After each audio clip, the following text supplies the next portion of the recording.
இதை சரி செய்ய வேண்டும். தேர்தல் ஆணைய தவறை சுட்டிக்காட்டினால் மன்னிப்பு கேட்க வேண்டும் என்று சொல்வது மிகப்பெரிய தவறு. ஒரு ஜனநாயக நாட்டில் ஒரு தவறு நடந்தால் அதை தட்டி கேட்க கூடாது என்று சொல்வதே தவறுதானே. அது ஒரு எதிர்கட்சி தலைவர் அவர் கேட்பதற்கு உரிமை. நாடாளுமன்றத்தில் ஒரு எதிர்கட்சி தலைவர் இருக்கக்கூடிய திரு ராகுல் காந்தி அவர்கள் ஒரு தவறை சுட்டிக்காட்டினால் அதை எப்படி சரி செய்ய வேண்டும் என்றுதான் தேர்தல் ஆணையம் நினைக்க வேண்டுமே தவிர நீங்கள் பிராமண பத்திரம் தாக்கல் செய்யுங்கள், மன்னிப்பு கேளுங்கள் என்று சொல்வது சர்வாதிகார நாட்டில் நாம் வாழ்ந்து கொண்டிருக்கும் என்ற ஒரு அச்சம் ஏற்படுகின்றது.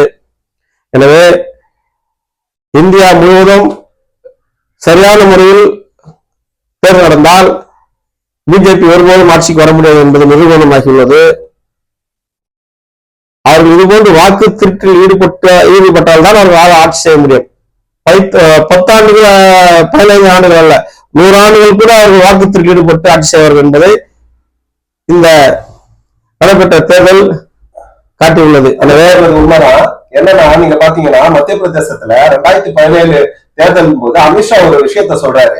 நாம் 10-15 ஆண்டுகள் ஆட்சி செய்வதற்காக ஆட்சி கட்டில் அமர்ல, இன்னும் 50 ஆண்டுகள் நாம் ஆட்சி செய்வோன்ற ஒரு உறுதியை சொல்றாரு. இது போன்று வாக்குறுதிகளில் ஈடுபட்டால் 50 ஆண்டுகள் அல்ல 100 ஆண்டுகள் கூட அவர் ஆட்சி செய்யலாம்.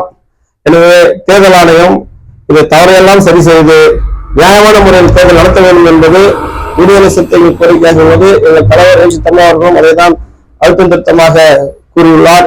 எனவே பீகாரில் மட்டுமல்ல, இந்தியாவில் எந்த மொழியிலும் இது போன்ற தவறு நடக்கக்கூடாது என்பது எங்கள் தலைவரினுடைய கருத்தாக உள்ளது.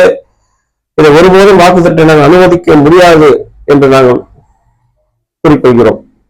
அண்ணன் கூறியது போன்று இப்பொழுது நடைபெற்றுக் கொண்டிருக்கக்கூடிய அந்த யாத்திரையில் ராகுல் காந்தி அவர்களுடன் தேஜஸ்வி யாதவ் ஏற்கனவே கைகோர்த்து விட்டார். இப்போது தமிழக முதல்வர் மரியாதைக்குரிய தளபதி மு.க. ஸ்டாலின் அவர்கள் கைகோர்த்திருக்கிறார்கள். எழுச்சி தமிழரும் இந்த பேரணியில் நிச்சயமாக கைகோர்ப்பார்.